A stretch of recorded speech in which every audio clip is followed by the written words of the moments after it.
Buenos días. Vamos a hablar de 5 enfoques que tienen que ver con la teoría del discurso, que tiene que ver con los estudios del discurso. Estos 5 tipos de técnicas tendrían que ver de la manera mediante la cual se va a abordar el discurso.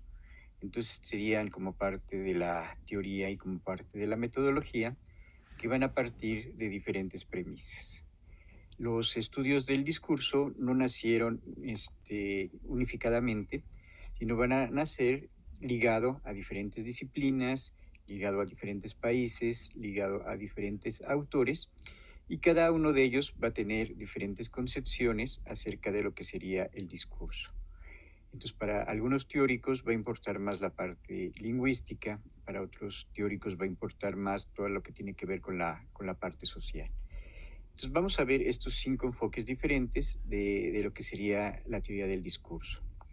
El primer enfoque importante que tendría que ver con la teoría del discurso sería el que tiene que ver con el que proviene de la lingüística.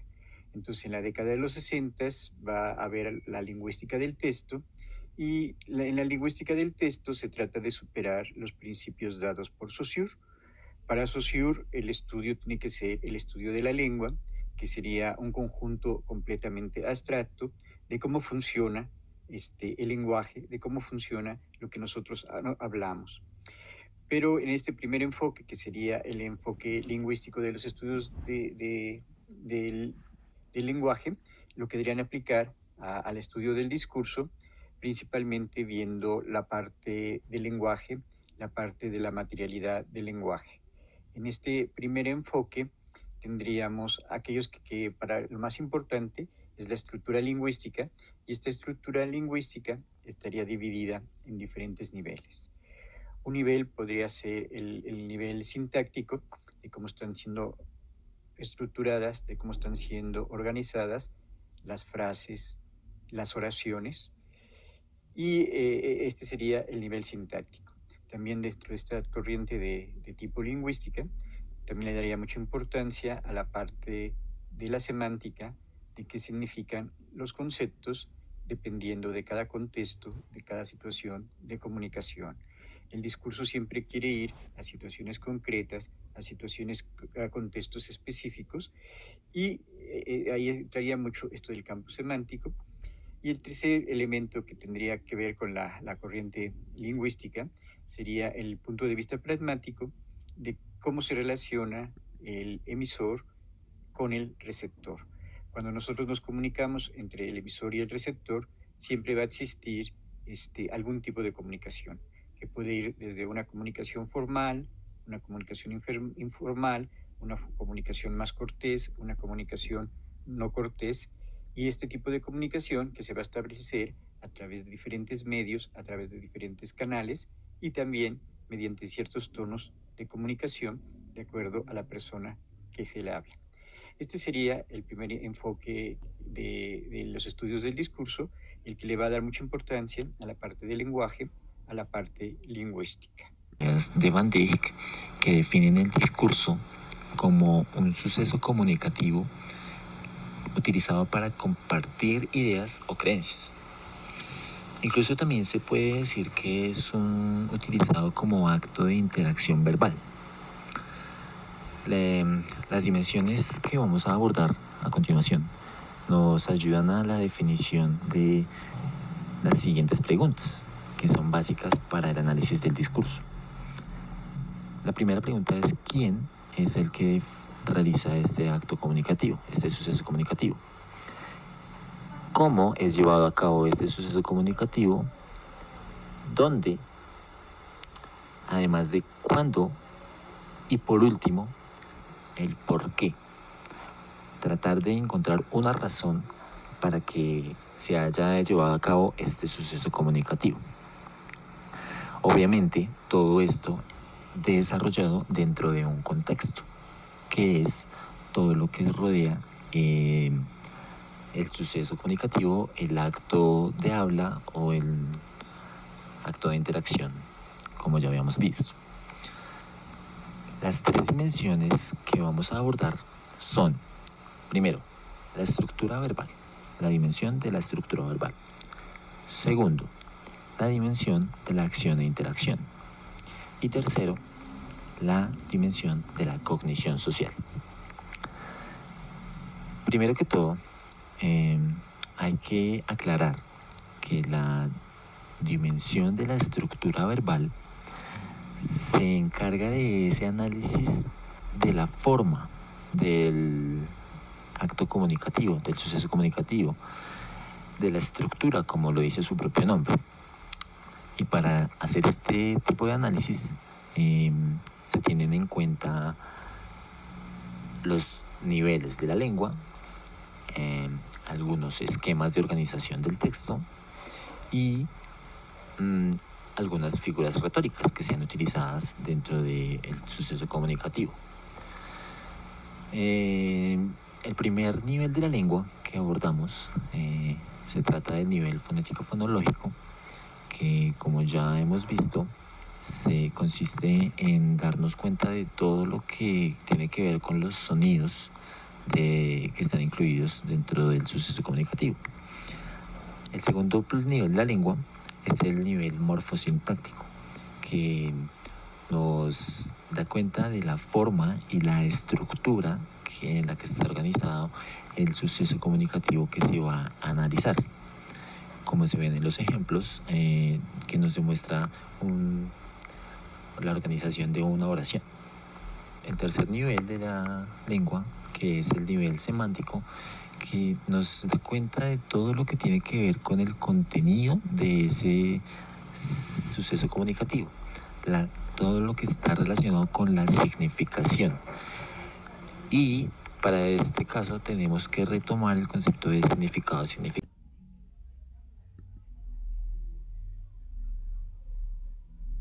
Del lenguaje, lo que deberían aplicar al estudio del discurso, principalmente viendo la parte del lenguaje, la parte de la materialidad del lenguaje.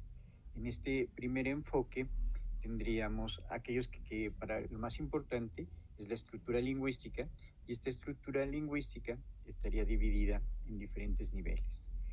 Un nivel podría ser el nivel sintáctico, de cómo están siendo estructuradas, de cómo están siendo organizadas las frases, las oraciones, y este sería el nivel sintáctico. También dentro de esta corriente de tipo lingüística, también le daría mucha importancia a la parte de la semántica, de qué significan los conceptos dependiendo de cada contexto, de cada situación de comunicación. El discurso siempre quiere ir a situaciones concretas, a contextos específicos, y ahí entraría mucho esto del campo semántico. Y el tercer elemento que tendría que ver con la corriente lingüística sería el punto de vista pragmático de cómo se relaciona el emisor con el receptor. Cuando nosotros nos comunicamos entre el emisor y el receptor, siempre va a existir algún tipo de comunicación, que puede ir desde una comunicación formal, una comunicación informal, una comunicación más cortés, una comunicación no cortés, y este tipo de comunicación que se va a establecer a través de diferentes medios, a través de diferentes canales, y también mediante ciertos tonos de comunicación de acuerdo a la persona que se le habla. Este sería el primer enfoque de los estudios del discurso, el que le va a dar mucha importancia a la parte del lenguaje, a la parte lingüística. Habíamos dicho que la lengua es un sistema de signos lingüísticos. Un subsistema es un conjunto de palabras dentro del sistema de la lengua relacionadas por su significado. Veremos 4 subsistemas. El primer subsistema es la esfera semántica. La esfera es un conjunto de palabras que se refieren al mismo concepto. No tienen una relación jerárquica, por ejemplo, no hay una palabra que incluya a otra. Tienen entre sí una relación de conlocación. La conlocación es una relación entre palabras que se presentan juntas, y por eso mismo el hablante espera encontrarlas en un mismo escenario o guión. Por ejemplo, en un texto referido a enfermedades es esperable encontrar dentro de la esfera de ese concepto palabras como hospital, curar y cama. Estas palabras tienen una relación de conlocación.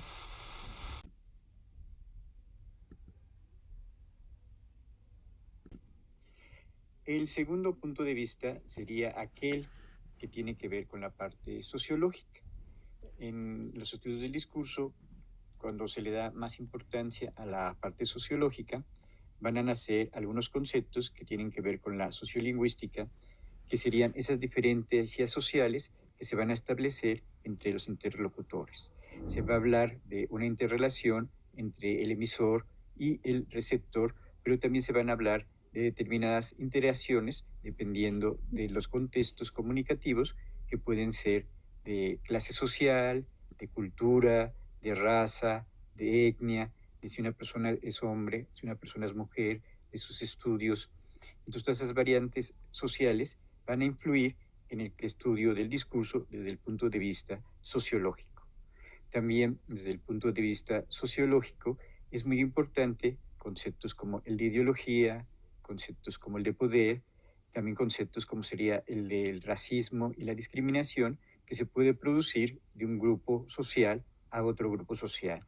Aquí estaríamos viendo que no interesa tanto la parte lingüística, sino lo que más va a importar son estas relaciones sociales que se establecen entre las personas que están comunicando y cómo se van a producir estos efectos sociales dentro del discurso. Por ejemplo, para Theo Van Dijk va a ser muy importante todo lo que tiene que ver con la parte de la dominación, con la parte del poder, con la parte de la desigualdad social que también puede existir en el caso de los diferentes discursos. Entonces sería la segunda tendencia la que tiene que ver con el campo sociológico. Cuando los poderes dominantes permiten un discurso extremista, la gente violenta se siente legitimada para recurrir a la violencia.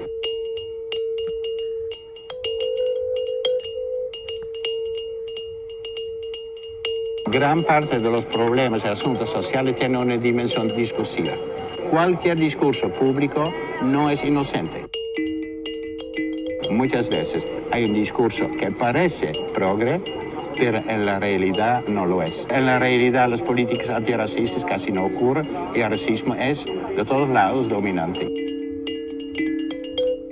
El poder de las palabras sobre la mente de la gente es inmenso. Manipular a las personas es fácil y manipular a la gente contra minorías, cualquier tipo de minoría, es aún más fácil porque la gente tiene la tendencia, sobre todo en tiempos de crisis, de culpar a gente que no tiene poder y no la gente de arriba. Una libertad total implica un poder total. La libertad de prensa tiene que ser total para criticar a la gente que tiene el poder. Pero no se puede abusar de la libertad de prensa para reprimir a la gente que no tiene el poder. Y minorías, inmigrantes, etcétera, etcétera. Estoy muy claramente en contra de ese tipo de libertad.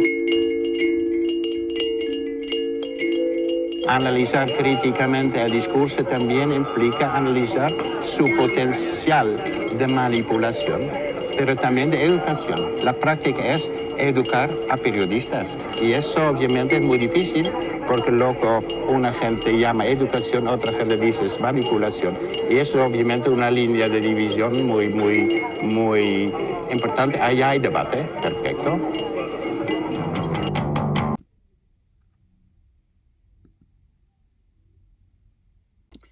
Después habría otra tendencia que sería la que tiene que ver más con la parte psicológica y la que tiene que ver con la parte más psicológica también la ha estudiado mucho Theo Van Dijk, tendría que ver principalmente con la psicología cognitiva y estaría principalmente enfocada a la parte de cómo se elabora ese discurso, qué necesito para elaborar ese discurso, porque también tenemos ciertas condiciones psicológicas para poder elaborar los discursos y también la otra parte, que sería su parte correspondiente, que tendría que ver con cómo se comprenden esos discursos. Entonces, la parte de elaboración y la parte de comprensión del discurso va a ser muy importante para la parte psicolingüística. Aquí entraría lo que Theo Van Dijk denomina macro reglas que van a estar funcionando dentro de los textos, que van a estar funcionando dentro de los discursos, y estas macro reglas tendrían que ver principalmente con cómo está elaborado ese discurso, y tendría que ver también con el tema, con la idea, con la coherencia, con la cohesión que va a tener ese discurso.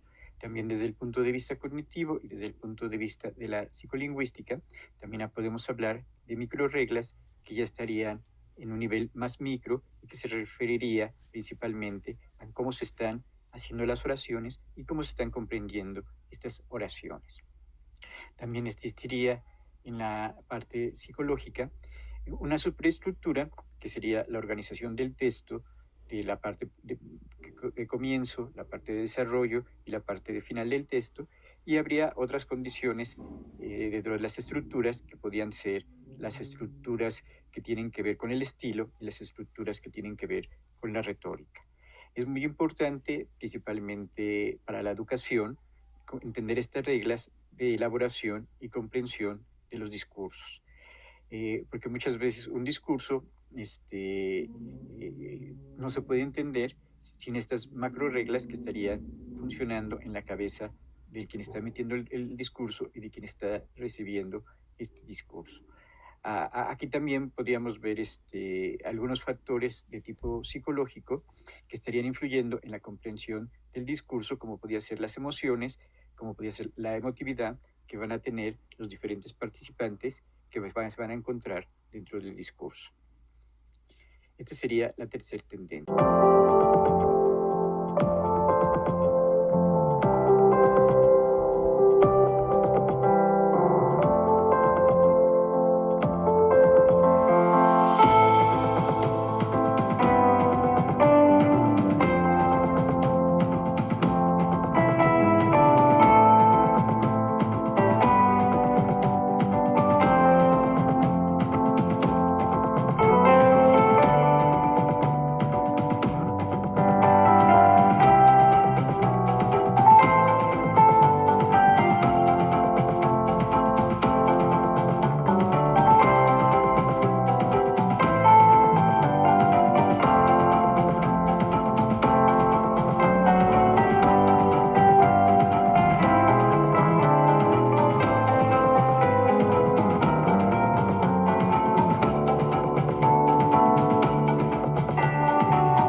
sería la tercera tendencia. Una cuarta tendencia de los análisis del discurso tendría que ver con la parte cultural. Esta tendencia estaría principalmente representada por Julieta Haidar, para la cual es bien importante las condiciones de producción que hacen que nazca un discurso.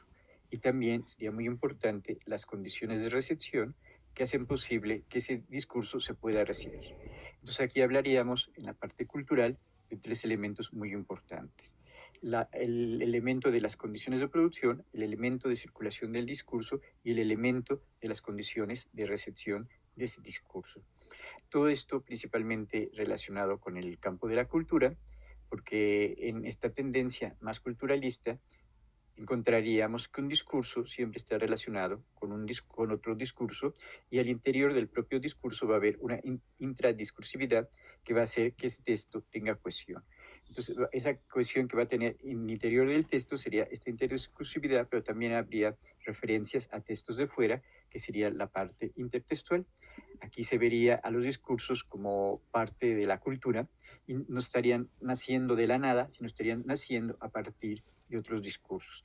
Aquí también sería muy importante la parte cultural para entender estos discursos, porque cada cultura elaboraría diferentes discursos y cada cultura comprendería diferentes discursos.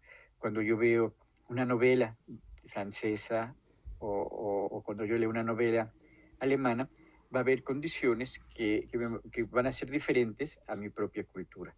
Entonces también aquí se vería los textos como algo completamente cultural, y en esto que sería algo completamente cultural se verían algunos factores de cómo están surgiendo los imaginarios, cuáles son las condiciones que permiten el surgimiento de estos discursos, dependiendo de la cultura y dependiendo de ciertas condiciones culturales que hacen que ciertos discursos tengan más auge que otros discursos en este contexto de las relaciones entre los propios discursos. Y el quinto...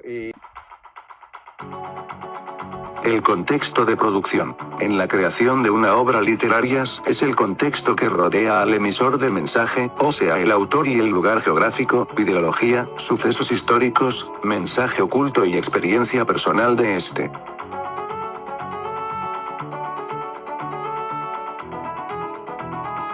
El contexto de recepción, es el contexto que rodea al receptor del mensaje, o sea el lector y el lugar geográfico, ideología, sucesos históricos, experiencia personal de este y cómo este descifra el mensaje.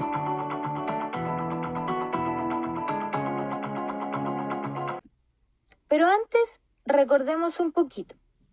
En la clase anterior trabajamos dos temas, los cuales fueron la visión de mundo y además introducimos el contexto de producción. De ambos conceptos aprendimos que cuando hablamos de contexto de producción nos referimos al lugar, época, acontecimientos o hechos que vivió el autor al momento de producir el texto, pues el contexto que vive el autor al momento de escribir un libro o un mito influye directamente en la visión de mundo que se va a transmitir. ¿Pero qué es la visión de mundo? Tal como lo dice su nombre, es la manera de entender o ver el mundo. Todos tenemos una visión de mundo particular, pues todos entendemos la vida de cierta forma, con nuestras propias costumbres, nuestra propia forma de ser, nuestros hábitos o nuestras creencias. Por ejemplo, si el autor o la autora se crió en una sociedad o contexto feminista, lo más probable es que su visión de mundo esté basada en la igualdad de género, el respeto, la inclusión, etc. Por lo tanto, eso lo va a transmitir en sus libros. Pero además, gracias a la visión de mundo que se transmite en el texto, logramos interpretar el contexto de producción del autor. Es decir, estos dos conceptos funcionan viceversa. En definitiva, conocer el contexto de producción de una obra, libro o mito permite conocer el mundo o entorno del autor al momento de la creación. Pero, ¿qué pasa con el contexto del lector? No solamente podemos identificar el contexto del autor, sino que también podemos identificar el contexto del lector o receptor. Esto se conoce como contexto de recepción. Este contexto es el instante mismo en que se lee el texto y que no necesariamente es el mismo instante en que se creó. Es decir, un libro o un mito se puede producir en 1987, pero se recepciona o se lee en el año 2020. O también se da el caso que el autor puede ser una persona muy mayor, pero los lectores de su libro pueden ser niños. En síntesis, toda obra literaria tiene un autor, que es el creador, y un lector de esa obra. Nunca deben olvidar que el contexto de producción se relaciona con el autor. En cambio, el contexto de recepción se relaciona con el lector. Generalmente estos contextos coinciden, pero a veces no. Ahora que... Y el quinto tipo de discurso sería el que se va a referir más a la parte del texto hablado, la que se va a referir más a la parte del texto oral. Y aquí tendríamos diferentes tipos de discursos, ¿no? Tendríamos las conversaciones, tendríamos los monólogos, tendríamos los diálogos, tendríamos las conferencias, tendríamos las peticiones que de repente se hacen oralmente. Entonces, en este mundo oral, del discurso oral, también se tendría sus propias metodologías y tendría sus propias teorías, y ahí sería muy importante todos los implícitos, todos los supuestos que nosotros decimos a la hora en que estoy hablando.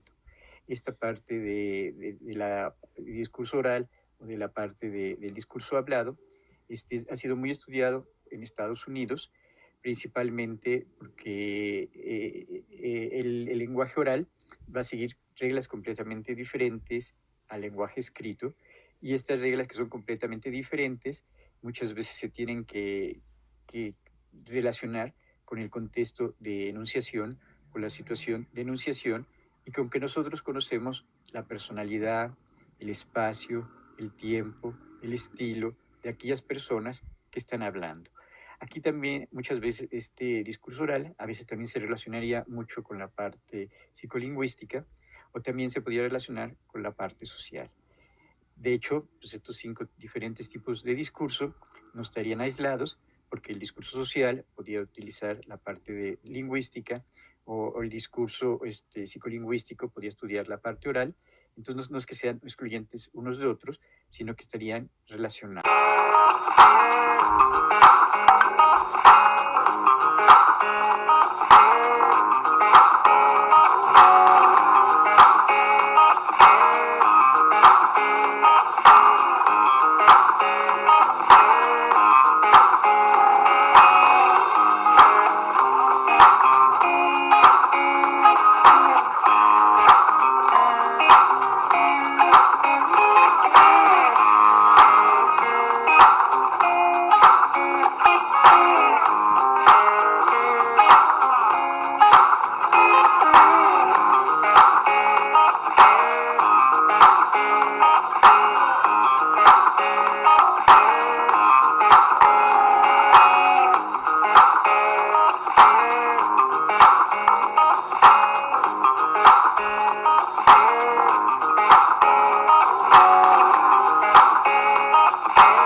Y estas reglas, que son completamente diferentes, muchas veces se tienen que relacionar con el contexto de enunciación, con la situación de enunciación, y con que nosotros conocemos la personalidad, el espacio, el tiempo, el estilo de aquellas personas que están hablando.